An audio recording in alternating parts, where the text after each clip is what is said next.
سلام کو پھیلاؤ، عام کرو،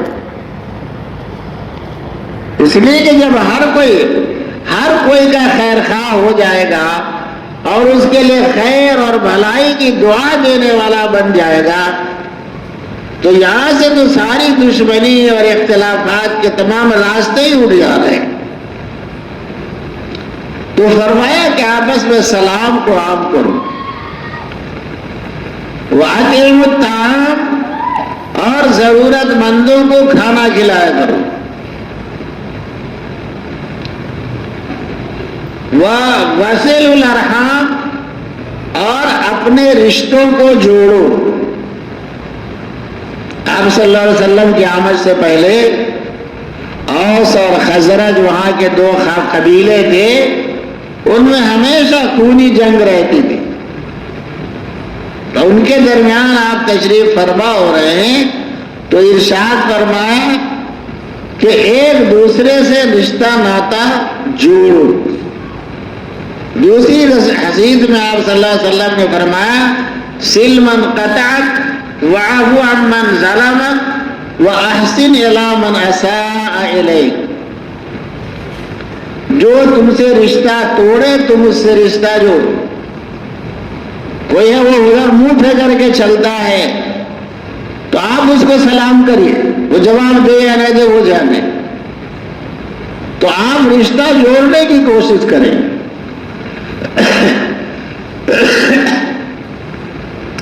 اور جو آپ کے اوپر زیادتی کرے، بے قصور آپ کو ستا رہا ہے، کچھ کر رہا ہے، تو اسے درگزر کر دو۔ جب کوئی گالی دے رہے ہیں تو آپ گالی دے رہے ہیں تو آپ گالی کے بدلے میں آپ گالی دے سکتے ہیں، اپنا بدلہ بھر جتنا لینا ہے لے سکتے ہیں، مار رہا ہے تو مار سکتے ہیں، لیکن اعلیٰ درجے کی بات کیا ہے؟ جو آپ پر زیادتی کر رہا ہے اس کو معاف کر۔ اب جب معافی کا سلسلہ قائم ہوگا تو سوچے کہ عداوت رہے گی، تو فرمایا معاف کر دیا کرو،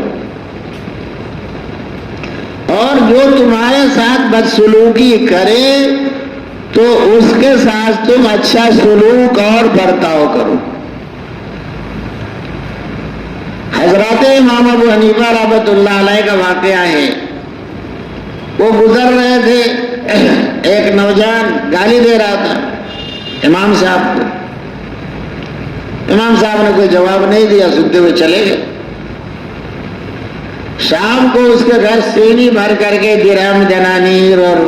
اصرفی اور کیا کیا بھر کے تحفہ بھیجا۔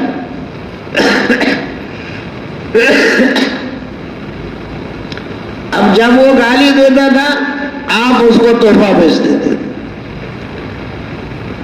ایک وقت آیا کہ اس نے گالی دینا چھوڑ دیا،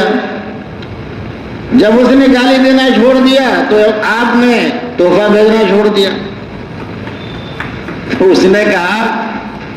کہ آپ تو ہم کو تحفہ بھیجا کرتے تھے، اب آپ نے ہم کو تحفہ دینا کیوں بند کر دیا؟ فرمایا کہ تم نے گالی دینا بند کر دیا اس لیے میں نے تحفہ دینا بند کر دیا۔ تم تحفہ دے رہے تھے تو میں بھی تم کو تحفہ دے رہا تھا۔ آپ کوئی گالی دیتا ہے، کوئی برا کہتا ہے، آپ سہ رہے ہیں تو یہ بزدلی نہیں ہے، آپ کے نامہ اعمال میں اس کی نیکیاں منتقل ہو رہی ہیں۔ اس کی گالی کا وبال اس کو جا رہا ہے کہ اس کے نامہ اعمال کی نیکیاں آپ کے نامہ اعمال میں منتقل ہو رہی، تو اس لیے فرمایا کہ کوئی وصولی کی کرے تو اس کے ساتھ اچھا سلوک کرو۔ تو فرمایا کہ رشتوں کو جوڑا کرو، اور ایک مبارک عمل اور ارشاد فرمایا وَصَلُّوا بِاللَّيْلِ وَالنَّاسُ نِيَامٌ، سوتی رات میں تم نماز پڑھا کرو، جس کو تہجد کا نماز جانتے ہیں۔ جب لوگ میٹھی نیند میں ہوتے ہیں، اللہ والے تہجد گزار لوگ اپنے بستروں سے جدا ہو کر کے سجدوں میں ہوتے ہیں، دعاؤں میں مشغول ہوتے ہیں، استغفار میں مشغول ہوتے ہیں، اپنی ضرورتیں بارگاہ خداوندی میں پیش کرتے ہیں، تو فرمایا وَصَلُّوا بِاللَّيْلِ وَالنَّاسُ نِيَامٌ، رات کو نماز پڑھو اس حال میں کہ لوگ سو رہے ہو۔ کیا انعام ملے گا؟ تدخلوا الجنت بسلام، جنت میں خیریت سے چلے گا۔ اس نے میں نے نماز روزہ چھوڑ دی، وہ کرتے ہوئے یہ آبا اختیار کرے گی۔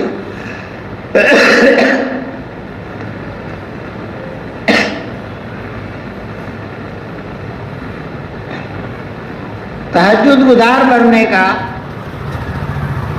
بہت آسان راستہ ہمارے اکابر بیان کرتے ہیں، اور علامہ شامی رحمۃ اللہ علیہ جن کے فتاوے چلتے ہیں انہوں نے نقل کیا ہے کہ ہم میں کا ہر کوئی عشاء کی نماز فرض پڑھے، فرض پڑھنے کے بعد 2 رکعت سنت پڑھتے ہیں، پڑھ لیں، اور سنت کے بعد کم سے کم 2 رکعت تہجد کی نیت سے پڑھ لیں، اور پھر وتر پڑھ لیں، تو انشاءاللہ تعالی تہجد گزاروں میں آپ کا شمار ہو جائے گا۔ اور یہ 2-4 رکعت پڑھنے لگیں گے تو اس کی برکت سے انشاءاللہ پھر اخیر رات کی نماز بھی آپ کو نصیب ہو جائے گی۔ تو جو لوگ نہیں جگ سکتے ہیں اخیر رات میں، تو سونے سے پہلے پہلے کبھی بھی تہجد کی نیت سے نماز پڑھ لیں گے تو آپ کی تہجد ہو گئی اور تہجد گزاروں میں انشاءاللہ شمار ہوگا۔ بولیے آج سے کون لوگ تہجد گزار بنیں گے؟ سب ہمت کیجئے، کوئی مسئلہ نہیں، 2 سنت کے بعد کم سے کم ہے 4 پڑھ لیں،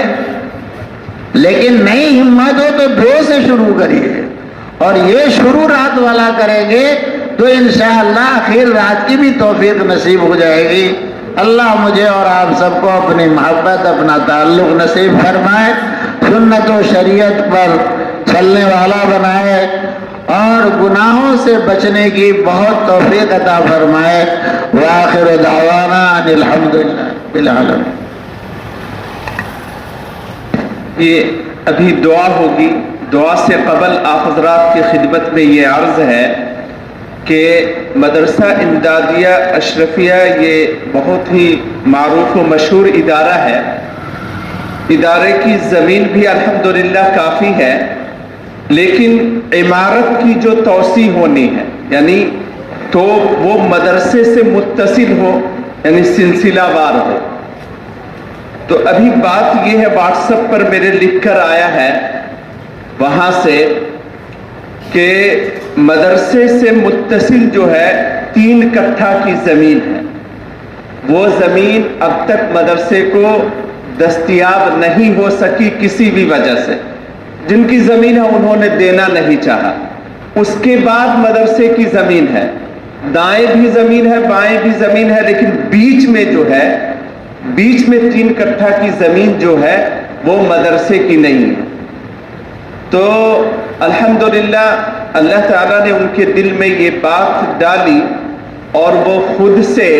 حضرت کے پاس سے یہ آفر لے کر وہ آئے کہ حضرت وہ زمین جو ہے لے لیجیے۔ اب الحمدللہ وہ ایگریمنٹ ہم لوگ کہتے ہیں بیع نامہ، یہ ہو چکا ہے،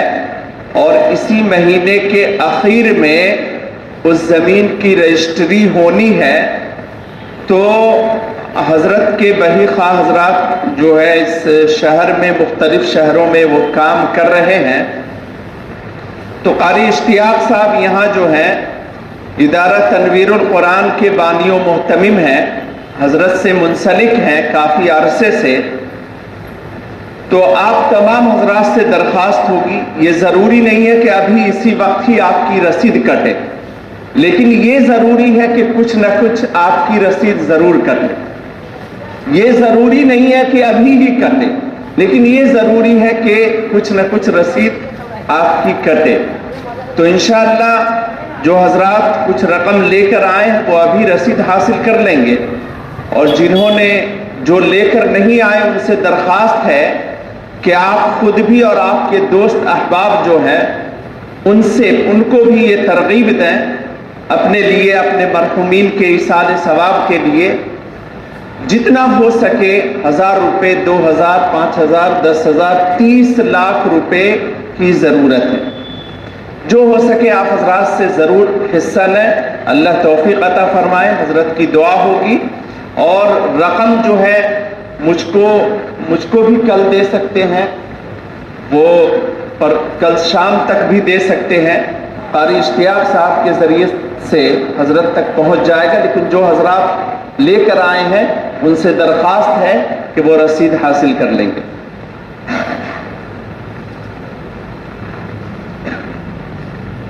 الحمد للہ رب العالمین الرحمن الرحیم مالک یوم الدین ایاک نعبد و ایاک نستعین اهدنا الصراط المستقیم والصلاة والسلام على سید الانبیاء والمرسلین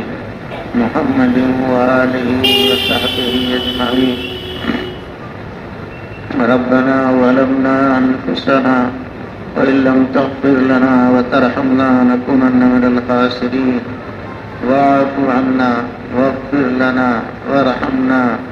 أنت مولانا فانصرنا على القوم الكافرين فانصرنا على القوم الكافرين فانصرنا على القوم الكافرين واليهودين والنصرانيين والمشركين والمجوسين والمبتدعين۔ اللهم إنا نسألك الهدى والتقى والعفاف والغنى، اللهم إنا نسألك علما نافعا ورزقا واسعا